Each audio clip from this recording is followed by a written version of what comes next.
one quick question. That's a question that has come from Mr. Saman Pradeep. Dubai has insolvency laws. That's a question that has come in because maybe somebody is practicing in Dubai. He wants to understand that. So we can check No, and maybe get back to Pradeep. I don't think we haven't studied Dubai, but I don't think Dubai has insolvency laws because in fact Dubai has different ways of handling the check bouncing. In fact, check bouncing in Dubai is very criminal, and it can actually immediately resort to arrests, immediate arrest in case of check bouncing. Do I think, but still we will check and come back.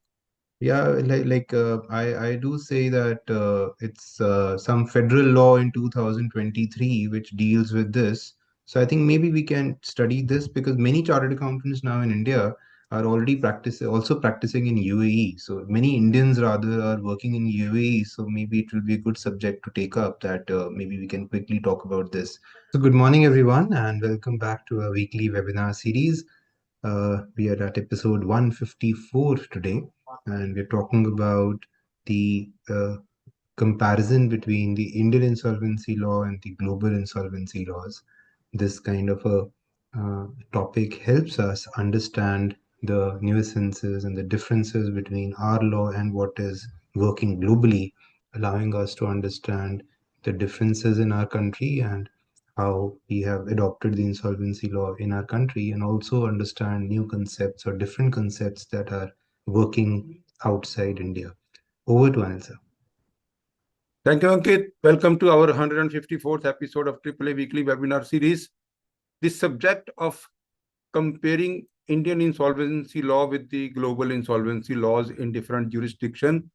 This subject actually came to us on demand, and we saw the anxiety of various other insolvency professionals and those who are interested in Indian insolvency law and global insolvency law. They just want to have a feeling, a little understanding about Indian insolvency law and global insolvency law. India came up with the final formal code of insolvency in November 2016. And it is now 8 years that we have seen insolvency law in India. And this is the youngest kind of a jurisdiction where the insolvency law has been implemented, and to a great extent, very successful, and also to a great extent, very different from other countries. And the major difference is that this country is presently having creditors in possession, whereas the globally, most of the countries are having the debtors in possession module.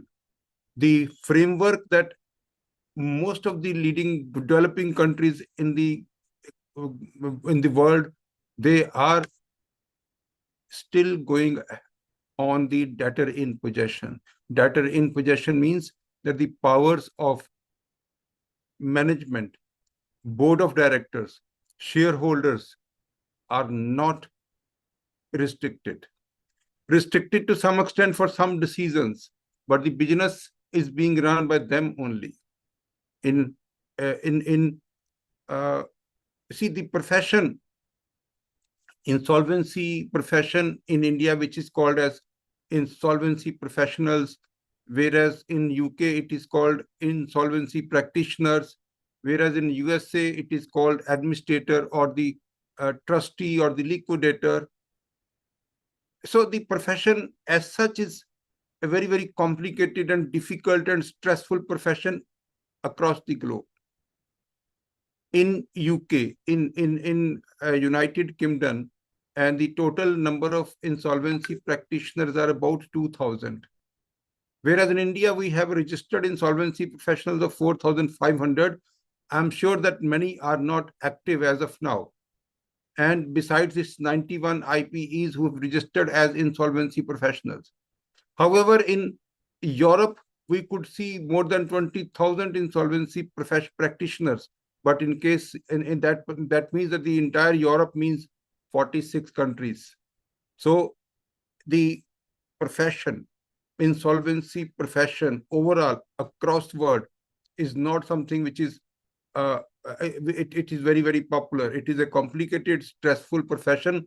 So we would be differentiating, comparing Indian insolvency law with the global insolvency laws, starting with the USA and then UK and then Singapore and Europe.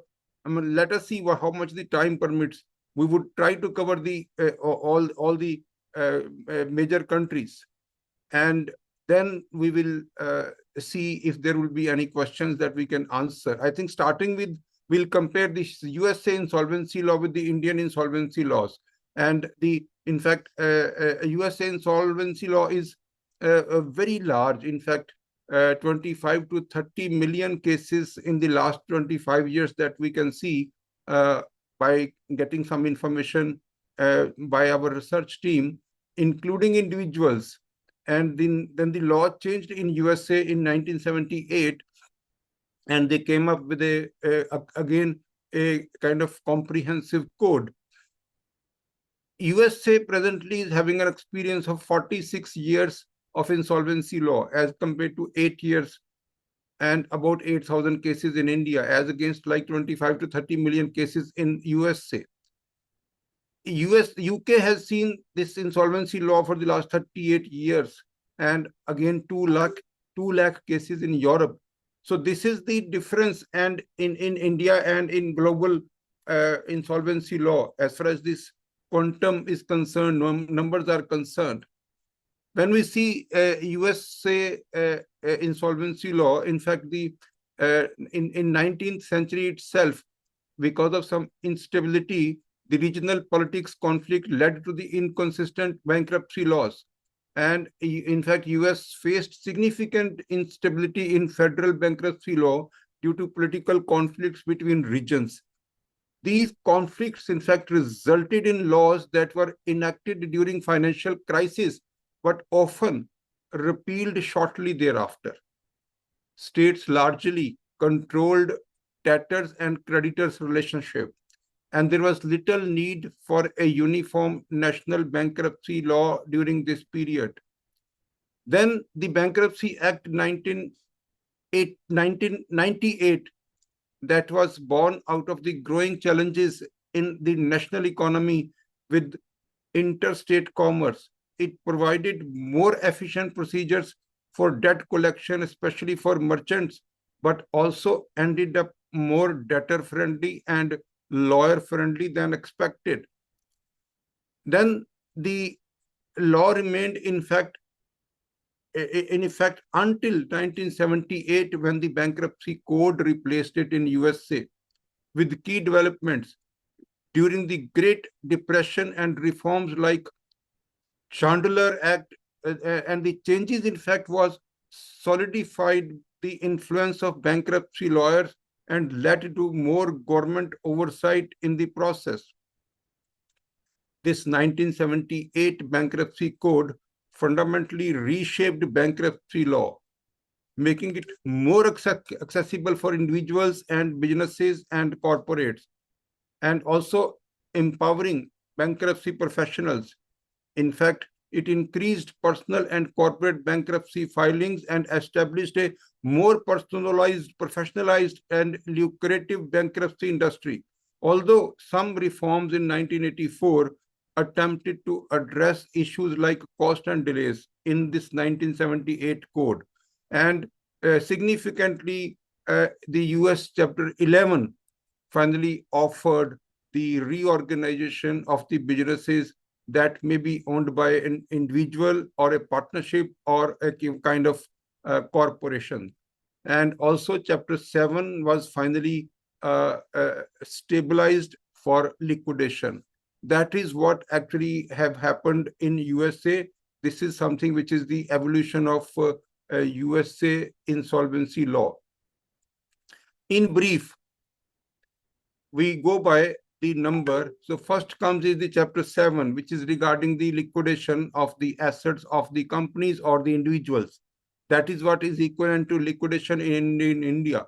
But in India, the liquidation for individuals calls bankruptcy, and in USA, the liquidation of non-exempt assets may it be owned by an individual or corporation, that is covered under Chapter 9. Then chapter 9 and chapter 7. Then chapter 9 is only and only for reorganization of municipalities, and this has been used only for a couple of municipalities in USA.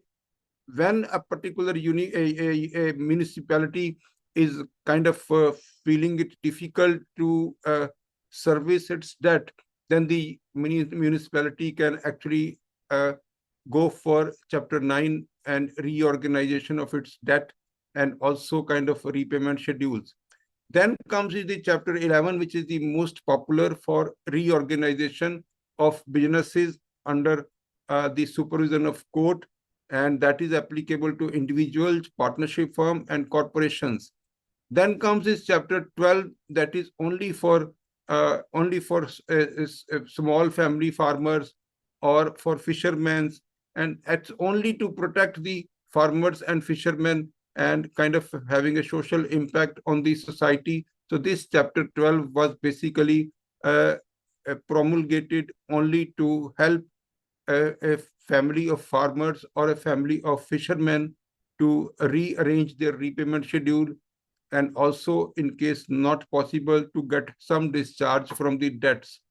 Then is the chapter 13, which is the only applicable to individuals who are having regular source of income.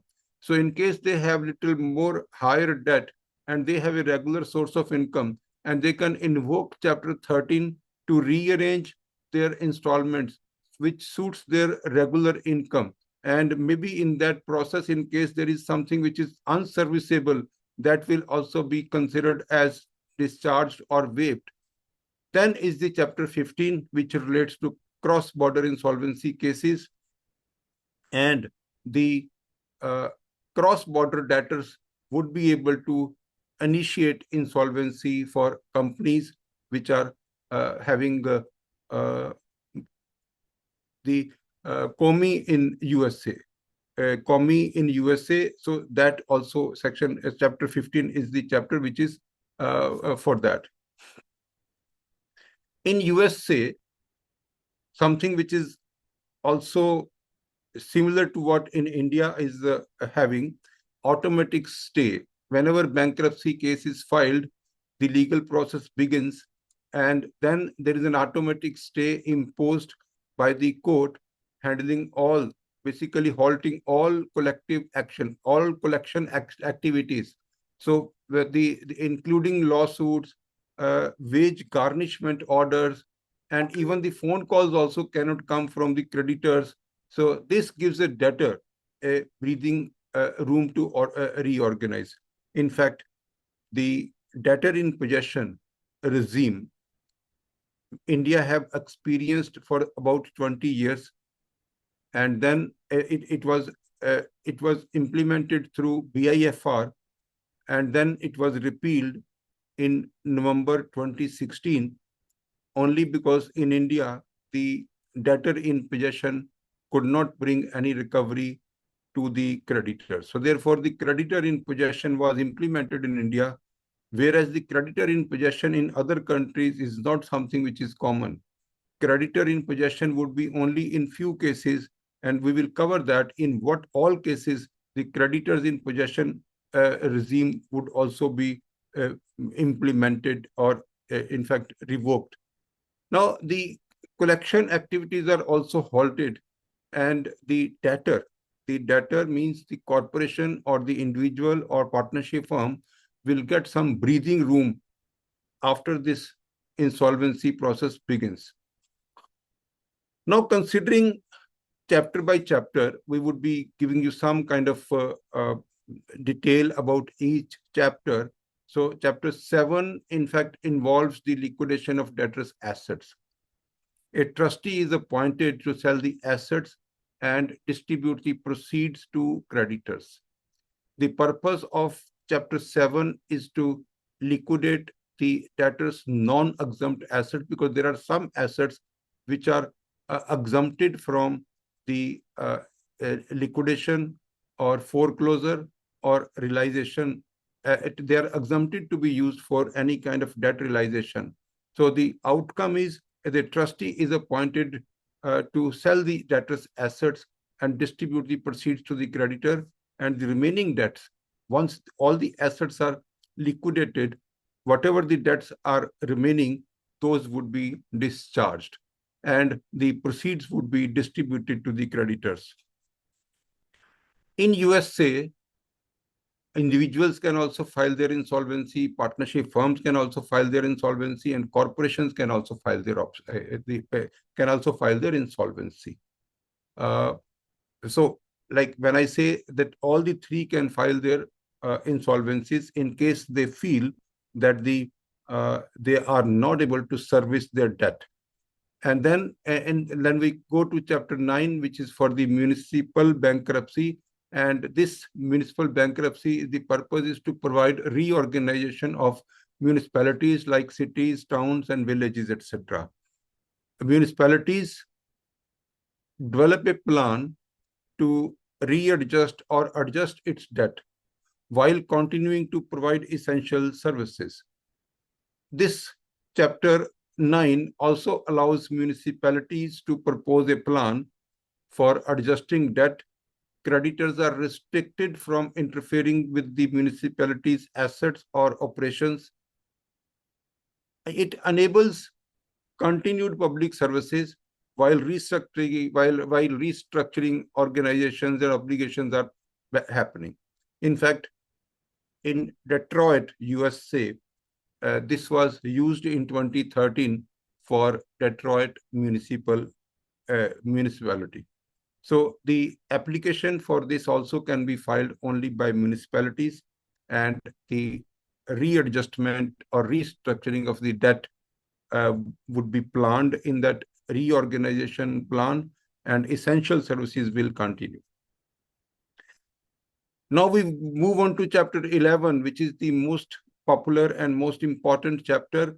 It is called a reorganization process. This is applicable to business, and to reorganize the business is under the court supervision while continuing the operations of the business. The debtor remains in control and the creditors will not take the possession. This is called debtor in possession framework, which is also called in DIP, and the other, which is in India, that is called CIP, creditors in possession. So therefore, the large corporations or high debt individuals like General Motors, Sears, they all have used chapter 11. And also, in case we see a huge number of cases, the companies have started using chapter 11, but they also feel that the court, the insolvency court in USA, they are very careful to allow or not to allow bankruptcy proceedings. That is also within the control of the judiciary and not in the control of the creditors. Now, reorganization process. Bankruptcy or insolvency reorganization process is something which allows the businesses to reorganize their debt and continue their operations while repaying the creditors. As I said, the companies, corporations, partnership firms, individuals can file, and outcome is that the proposed resolution plan or restructuring plan, reorganization plan, but in America, they call it reorganization plan, and in India, it is called a resolution plan. So this particular reorganization plan will be submitted by the applicant, which may be a company or a partnership or an individual. Now, when we see the DIP model, debtor in possession model, whereas in India, it is the creditor in possession. In debtor in possession model, the debtor who has filed an application under chapter 11 and remains in control of their assets and business operations. The debtor in possession model allows the company's management to remain in control and attempt to reorganize and recover from the business. And the key feature of DIP model, debtor in possession model, the one that the debtor continues to manage the business and assets of the company under the supervision of the court. Number two, the debtor must seek court approval or significant business decisions outside the ordinary course of business. Then the debtor is responsible for maintaining accurate financial records, filing tax returns, getting the properties insured. All are under the obligation of the debtor. Even the debtor in possession financing is also possible, and it can be obtained to fund the business during the bankruptcy process. This is what are the features of debtor in possession. The court approval is required, financial records maintenance is required, tax returns are regularly filed, property insurance. So it is almost similar to what we have as pre-packaged insurance, pre-packaged insolvency resolution process. So whatever we have in pre-package, this is what is presently overall in the USA. But how the only difference is that the pre-packaged insolvency resolution process is with the permission of the creditors, whereas in USA, it is the applicant who will decide whether the insolvency process has to be invoked or not. So in USA, the creditor's permission is not required for going to DIP model of reorganization. Whereas in India, the pre-packaged insolvency resolution process is with the prior approval of the creditors, then only it can be invoked. That is the major difference in debtor in possession model, what India has or what USA has. Next is the creditor in possession. In America, also, there is a concept called creditor in possession. And this model, where the control of the insolvent company is transferred to the creditors, typically through the appointed of an external administrator. So the creditor in possession model shifts control to the creditors to ensure their claims and addressed. Now, the key features of creditors in possession: the creditors take over the management of the company to maximize the recovery of their claims. The company's directors and shareholders lose control over the business. The creditors committee, consisting of the largest creditors, make key business decisions. That is what is the creditor in possession model, CIP model.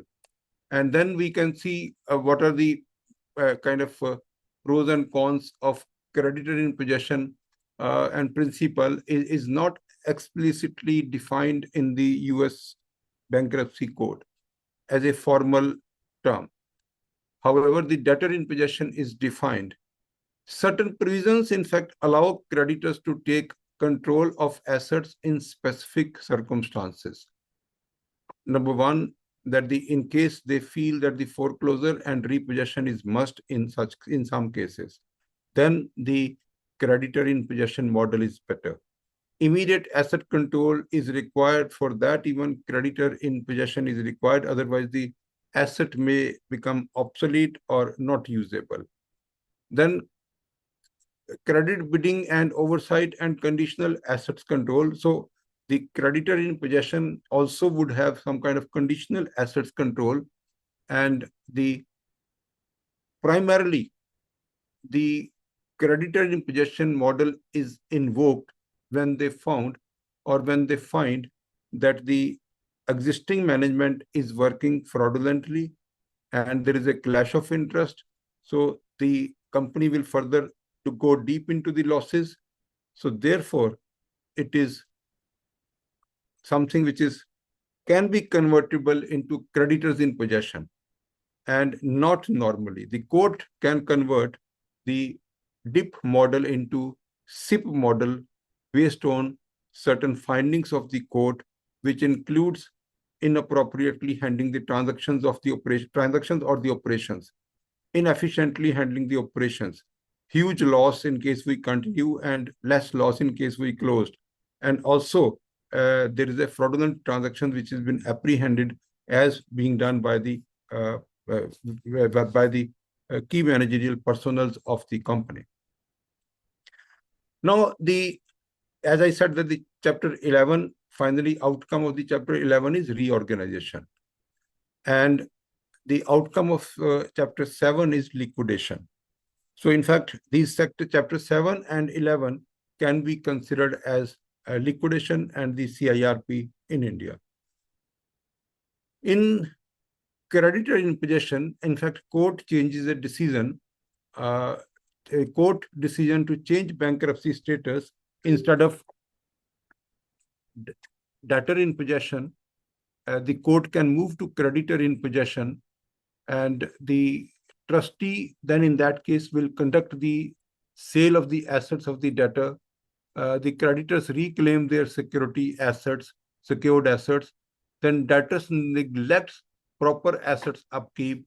So these are the kind of various reasons why the creditor in possession model will be invoked.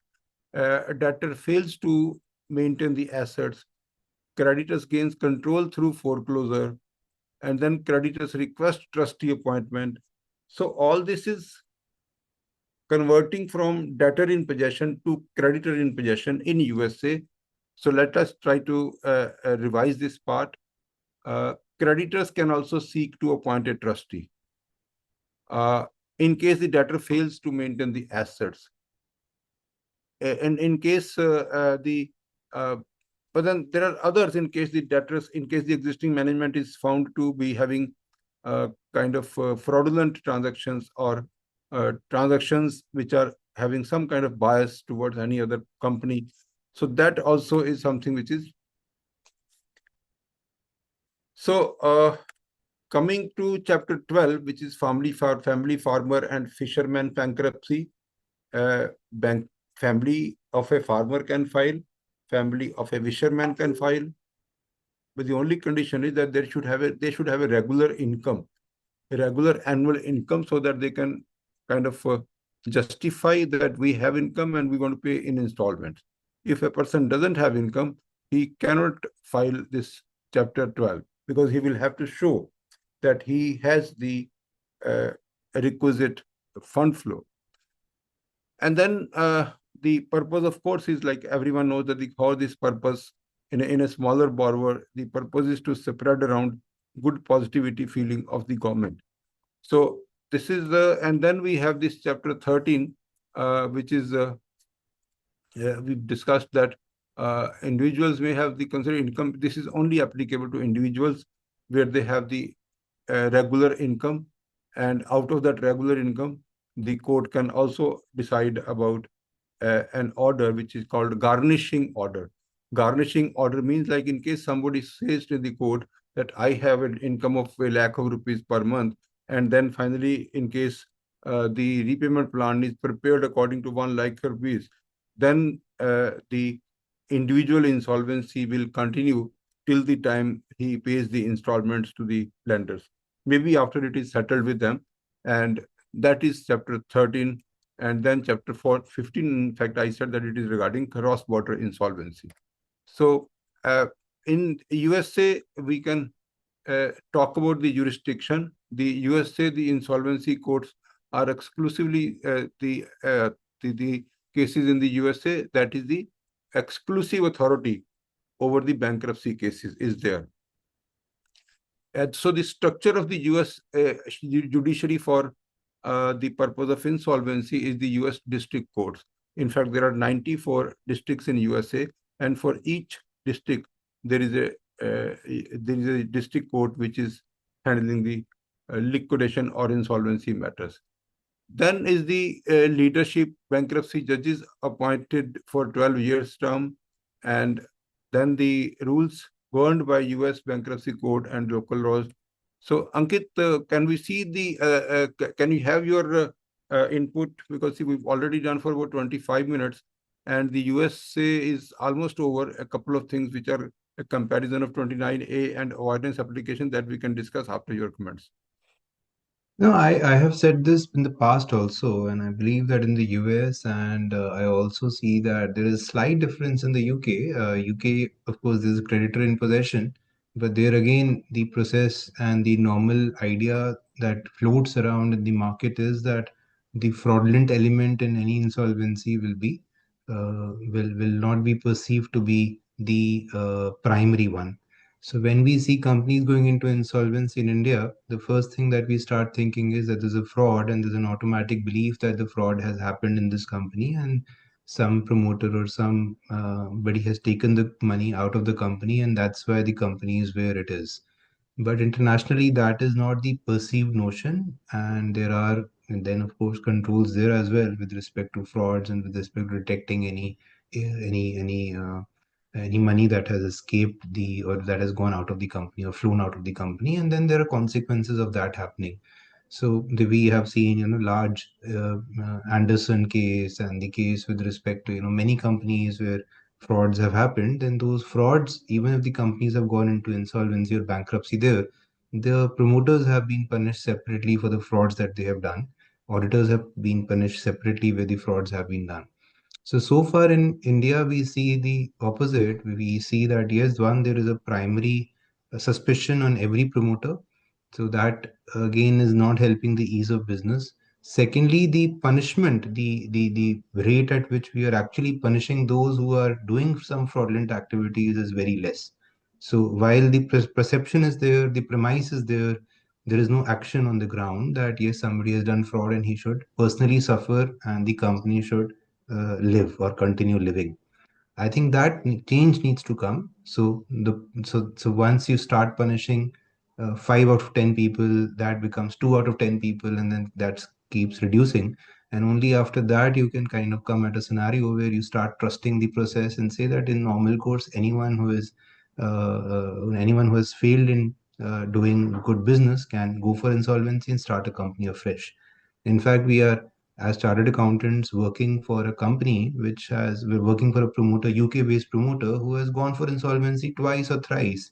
He still finds investors who are willing to uh, participate in another venture of his, even after that happened. Even if we talk about Hotmail's case, it's very popular, a notion that Hotmail was the promoter's seventh venture. Six other ventures did not kind of see the light of the day. So these are things that are important to understand to kind of grow into entrepreneurship in India. Of course, US is a benchmark with respect to how it opens the market for entrepreneurship. Good, Ankit.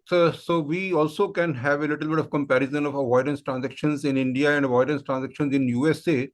Almost similar concepts in USA also, because the USA bankruptcy code provides for section 547 and section 548 regarding the fraudulent transfers, or then the bankruptcy code also has the kind of section 43, 45, 49, 50, and 66. And in USA, there are some of the activities are clubbed together, where preferential transaction payment fairing the 90 days is the time for the unrelated parties, and 1 year is the time for related parties. Whereas in India, we have 1 year and 2 year. And then the fraudulent transfer, actually fraudulent intent to transfer, intent to defraud, or constructively fraudulent. Then we also have the in USA unauthorized post petition transfers, approved unapproved transactions may after billing bankruptcy. So these are all the avoidance transactions which are also there in USA in comparison to us. Then the objective of the avoidance transactions is again the same, to protect the bankruptcy estate and ensure value treatment of the creditors. In India, also it is the same. Then the authority to initiate. Now, the authority to initiate is in the name of the trustee in case it is a bankruptcy case or it's a liquidation case. Then is the debtor in possession. The authority to initiate avoidance transaction can be also in the name of debtors in possession, because in case they feel that some of the employees have done it, so they can actually, even the debtor in possession can also initiate the avoidance transactions. As I said, that for the preference transactions, 90 days and 1 year is there, and for fraudulent transaction, it is 2 years. But then these periods starts.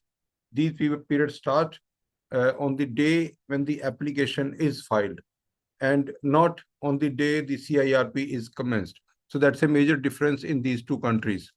And also the items which are or transactions which are exempted as similar to in India, ordinary course of business transactions are exempted, and then uh, con- contemporaneously exchange for value, payment made simultaneously for goods received, like for an operational company, the regular purchases are being made, and the 2 years limit is also there for fraudulent, whereas in India there is no limit for finding fraudulent transactions.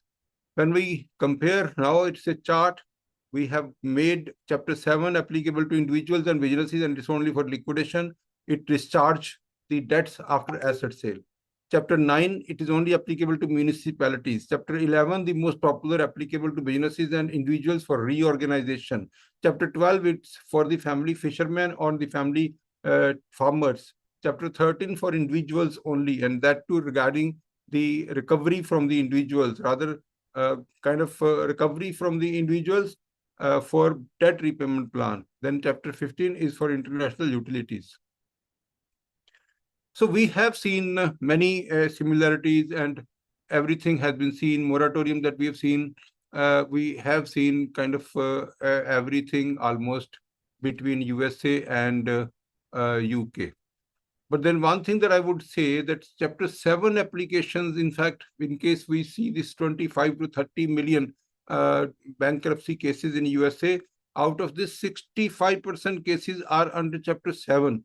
That means predominantly liquidation and the sale of the assets of the debtor.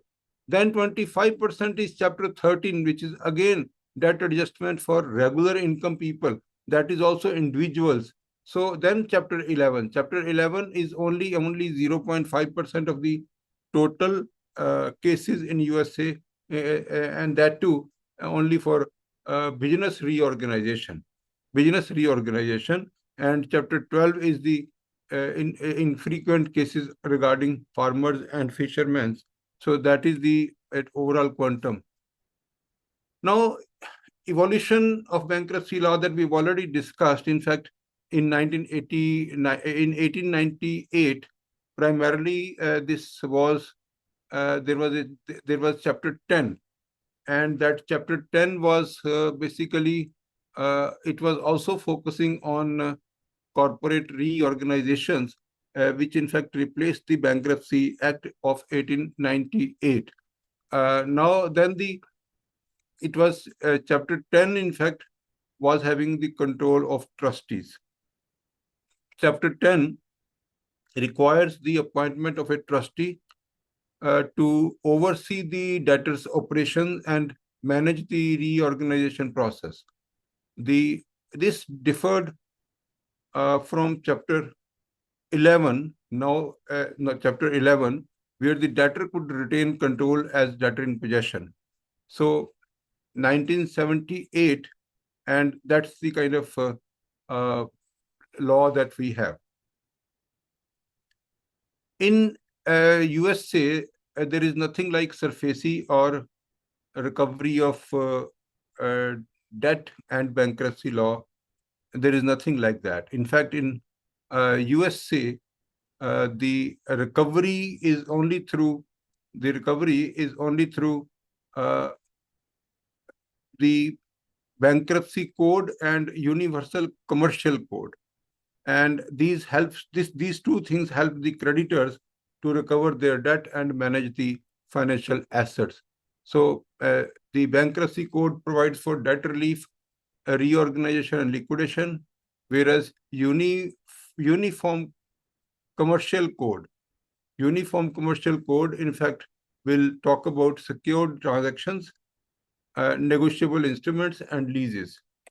And then we can see the in India, we have SURFACE law and we have the RDB, whereas in USA, they have a structure for debt recovery. So the first is a uniform commercial code. Therefore, the special secured transactions, repossession of collateral, that is where uniform commercial code is applicable.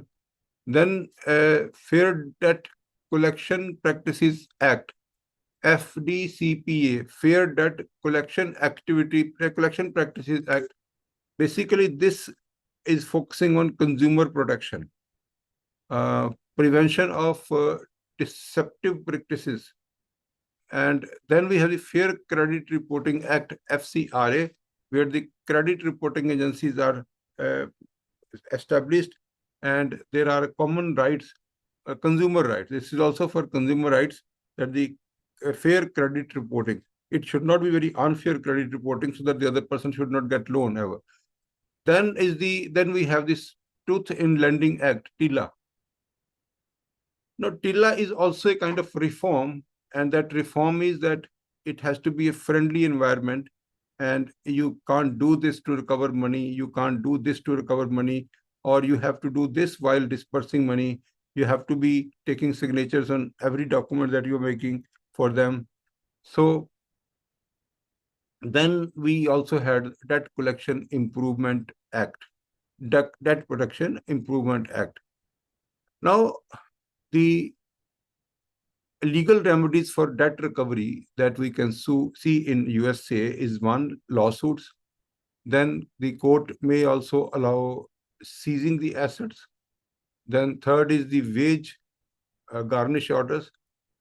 Wage garnish order means the law.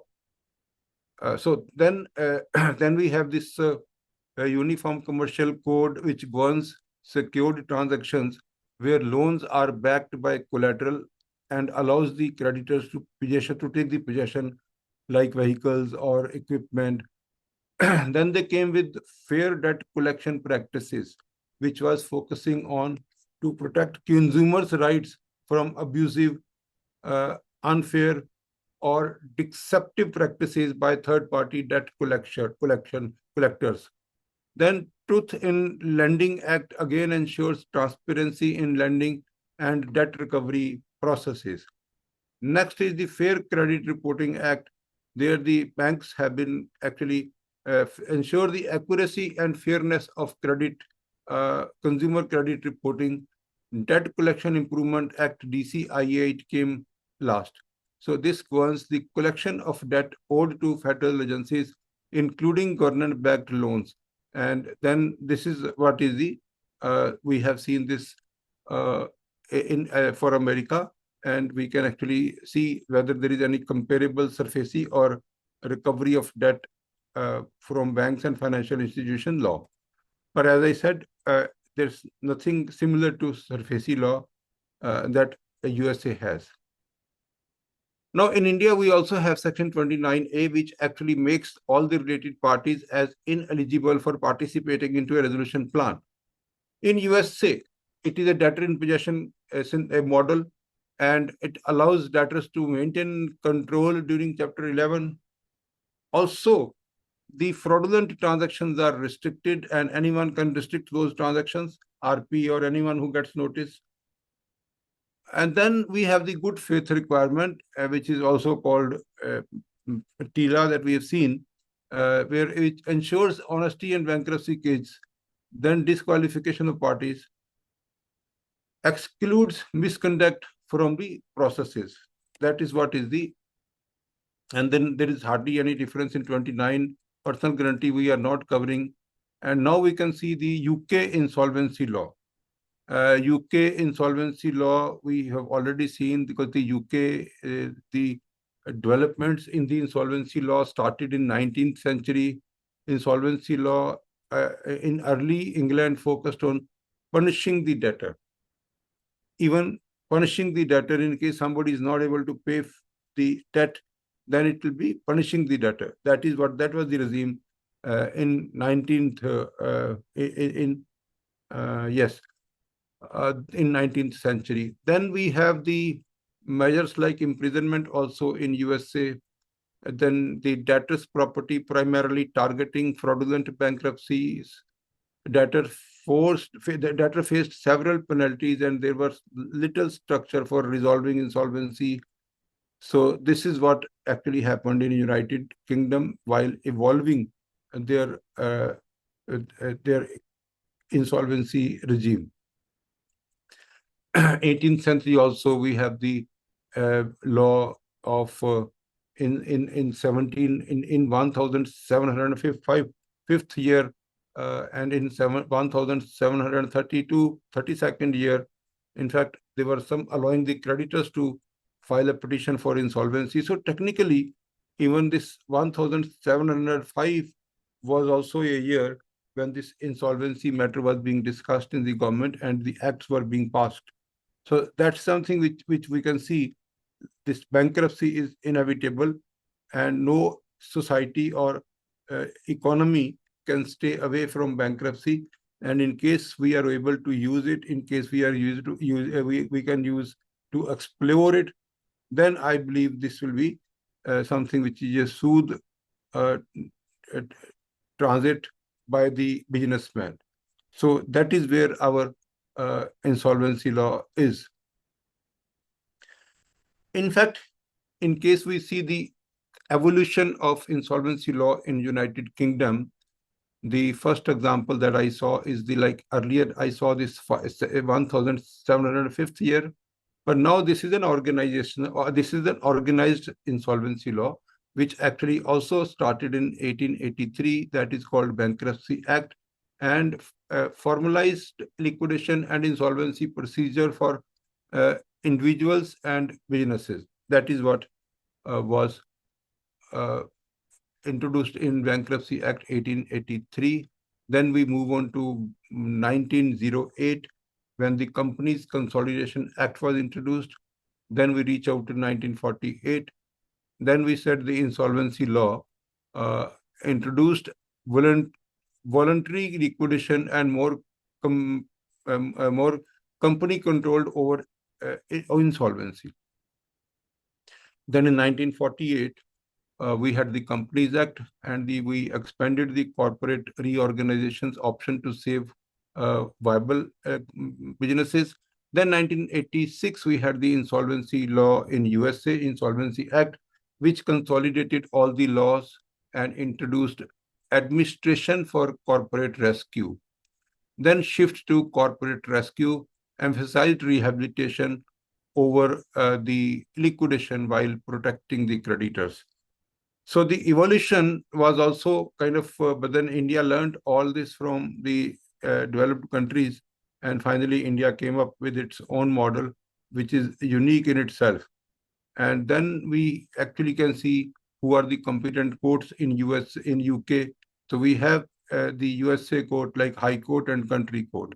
So in case we High Court, the High Court has jurisdiction over more complex and high value insolvency cases. And in case High Court's Insolvency and Companies Court is based at Rolls Building in London, and it handles cases involving large debt, cross-border insolvency, and cases where the debtors have no fixed asset. Then we also have this country court. Country court is something which is a smaller court, and it also handles insolvency cases where their specific geographic district is there. Each country court covers a particular area and deals with cases based on the debtor's resistance or business location, and typically handles model debts cases and cases where the uh, debtors carry on. So this is all, Ankit, in UK, and we can even think about now any other country. But in UK also, Ankit, there is nothing like SARFAESI law, and there is nothing like a recovery of debts due to banks and bankruptcy law. And in fact, SARFAESI law, as against SARFAESI law, the UK actually had various other models to recover, and they also kind of, let me even see. Uh, no, I think yes. Any comment from your side, Ankit, regarding UK? Because the avoidance transactions are also similar as we have discussed for USA. There is a difference in the look back period in some of the sections. I think after your views on this. So I believe that this SARFAESI Act, that is a creation in India, and if you talk about the enforcement part of that SARFAESI Act, That is more to do with, just bypassing our judiciary, and the trouble there was the long process in the judicial system in India. I believe UK and US are not plagued by this issue where judiciary takes forever to take, such decisions. And that's why the SURFACI law is not a requirement in those countries, because the judiciary is fast and not as slow. Uh, then, of course, we look at other things where we say RDB Act. So again, that's a tribunal again designed to take the matters away from the traditional judicial process and create these special tribunals. So that again is a creation out of that necessity, that to reduce the burden on the courts, so that they can then some other tribunal can take faster decisions. With that said, I will share a personal experience for a company. So we were taking care of a subsidiary company, which was a subsidiary of a UK company. So what happened was that the UK company went into insolvency, and the Indian company was still there. The Indian company did not have too much net worth, but the parent company of that Indian company was a company which had gone insolvent. Now, the suspended director or the promoter of that UK company spent his personal money to close down that Indian company. He said that there is no money in the UK company that I can, use for the purpose of closing this company. There is no obligation of the UK company to close this Indian subsidiary. So I'll have to use my own money. And he spent that money primarily because he wanted to continue working in India as a director. And he knew that if he doesn't take care of this company or close this company legally, then he won't be able to work in India as a director in any other company. So that was his personal motive there. But then this is how the law worked. So he started some other company, and then he continued doing work in similar line of business, but yes, with a new investor and with a new company. In UK, the avoidance transactions are handled under the Insolvency Act 1986. Transactions like undervalue transaction, preferential transaction, extortionate transactions, and then the fraudulent transactions all are here. The application can be filed by the liquidator or the administrator. And also the preference transactions, it is the 6 months for unconnected parties and 2 years for the connected parties. Transactions at undervalue, 2 years, and then additional powers include wrongful trading, wrongful fraudulent trading, and misfeasance actions against directors. This is within the powers of the court. The objective is to again protect creditors and ensure fair treatment. And again, this concept of 29A is not there in UK. The safeguard and responsibilities in UK insolvency law, once the liquidator's powers is the ensure the challenges of prejudicial transactions. Then good faith requirement is emphasizes conducting proceedings to protect creditors. Then director disqualification, Company Directors Disqualification Act 1986 allows the courts to disqualify directors for misconduct, wrongful trading, holds directors liable for trading without insolvency prospects.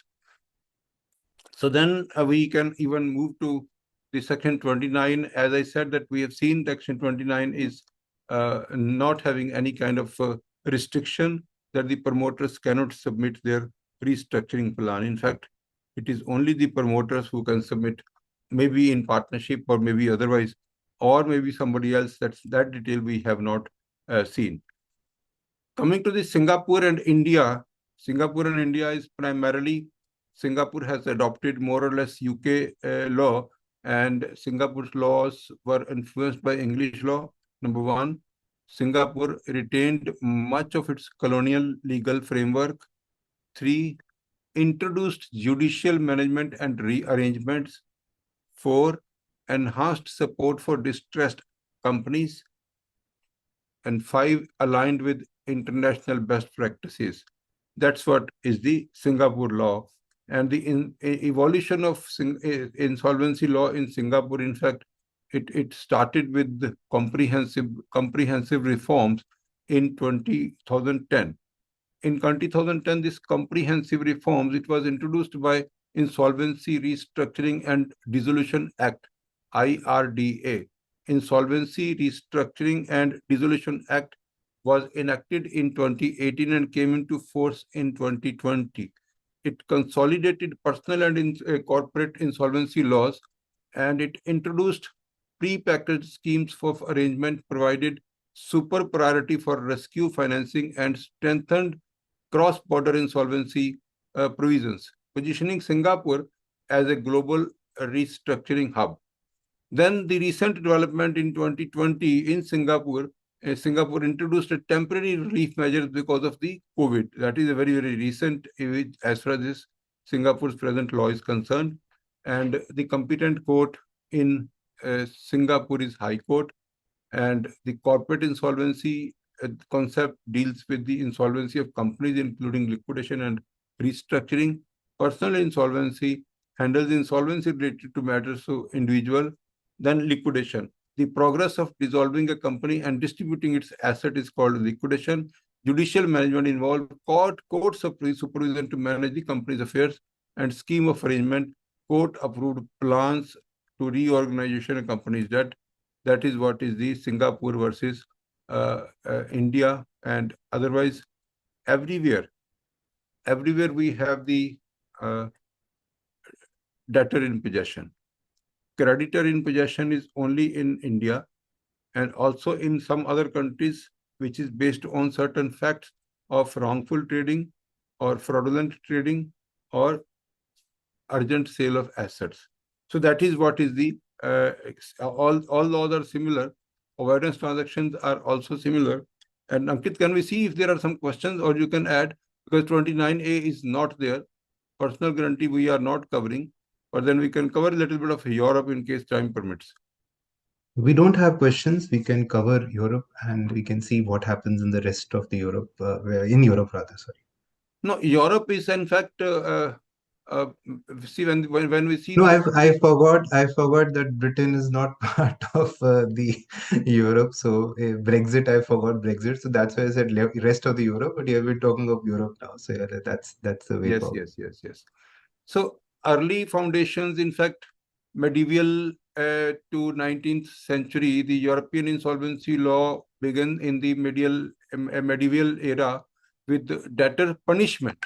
In fact, Europe started with a lot of punishment to the defaulters, and punishment was basic focus of the government at that time. And then it would introduce like kind of collective creditors claim and debtors discharge concept. And there was a Napoleonic code in 1804, and which actually influencing other European nations by emphasizing liquidation and debtors insolvency accountability. Then we had in 20th century national framework dominates. After World War II, European countries developed distinct insolvency law reflecting their economic and cultural priorities. Germany emphasized creditors' right. The UK introduced rescue mechanisms like administration, and France favored debtor protection and state involvement. Cross-border coordination remained minimal during this period. Then we also have seen in the European Union influence late 20th century, when this European Union's economic integration drove efforts to address cross-border insolvency, culminating in the European Insolvency Regulation 2000. This regulation introduced jurisdiction rules, recognition of proceedings, and the center of main interest (COMI) concept, emphasizing the cooperation and business rescue. That's what we saw. In fact, when we see this modern developments in European insolvency law, then we also saw this modern developments like this. The EIR recast, which was done in 2015, improved the coordination in cross-border insolvencies, while in 2019, the European Union Directive on Restructuring and Insolvency harmonized preventive restructuring frameworks. These reforms prioritized early intervention, debtor in possession mechanism, and business rescue over liquidation.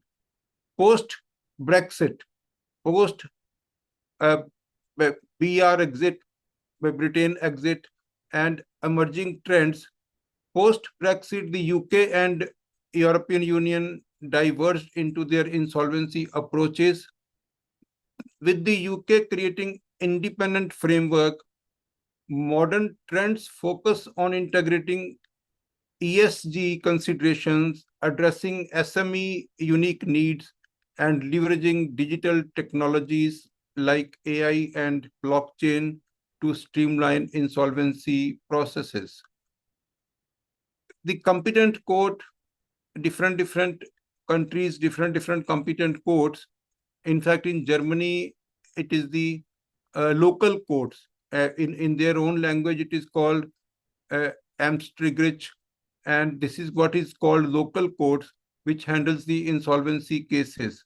In France, the tribunal, which is called which is called the they call it the Tribunal de Commerce. The Tribunal de Commerce deals with the insolvency matters. In Italy, it is the tribunal, which is district court, is responsible for insolvency cases. In Spain, the Audiencia Nacional, which is also called National Court, handles insolvency proceedings. And for cross-border insolvency cases within the European Union, the European Insolvency Regulations (EIR) determines which court has jurisdiction. The court, because that is based on COMI, and the court in the country where the debtor has its center of main interest, that will be called as COMI, is typically the competent court. Then, as far as this, again, the debtor in possession, as I said, that the in Europe, there is a licensed insolvency practitioners, and the creditor's role in India is huge, but in Europe, the creditor's role he also have a central role in decision making during insolvency proceedings. SME again has the same priority in India as well as in Europe. Their insolvency professionals are called insolvency practitioners, and primary legislation is diverse legislation in the entire European Union, time bound, creditor driven, whereas the Europe, it is not creditor driven, it is court driven. However, the creditors have some say, and resolution timeline is like in India, it's 270 days or 330 days, but in Europe, it varies by the country, and European Union aims for harmonization. And in India, we have the Insolvency and Bankruptcy Board. In Europe, they have national regulatory bodies and European Union coordination. Cross-border, we are not yet adopted this UN CITROL model, whereas the European Union regulations on the insolvency proceedings, which is EIR 2015, a comprehensive cross-border framework under the EIR facilitates cooperation and coordination between European Union states. Rescue mechanism is basically Europe is also focusing on preventive restructuring, often allowing the debtors to remain debtors in possession. And as far as the surfacey part is concerned, there is nothing surfacey or recovery of debt uh, of and bankruptcy.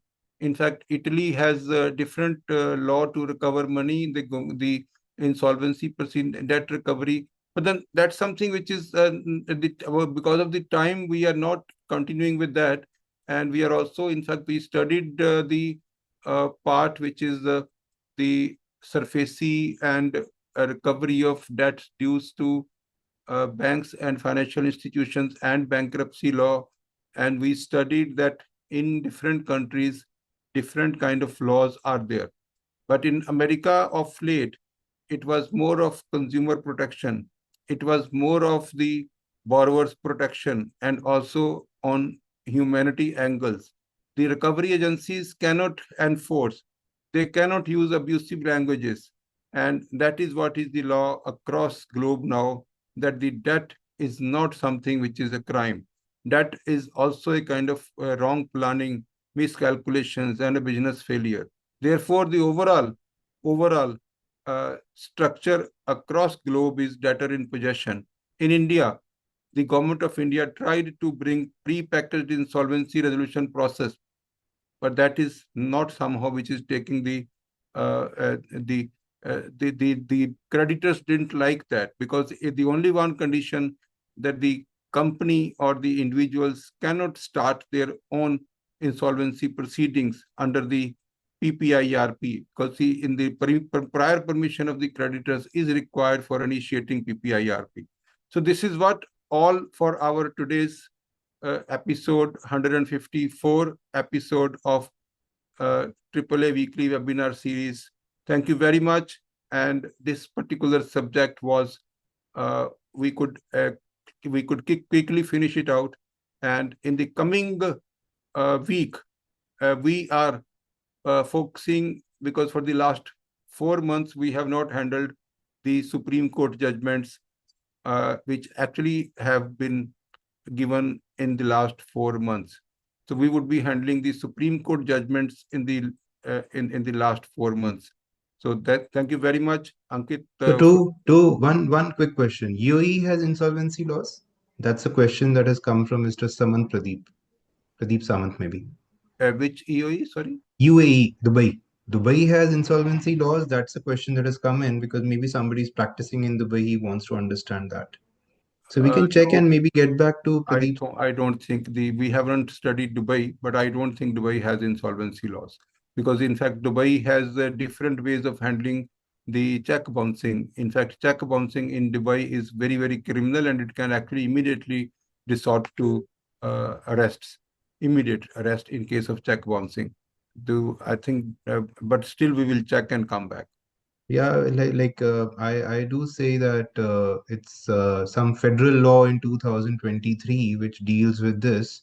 So I think maybe we can study this because many chartered accountants now in India are already also practicing in UAE. So many Indians rather are working in UAE. So maybe it will be a good subject to take up that maybe we can quickly talk about this.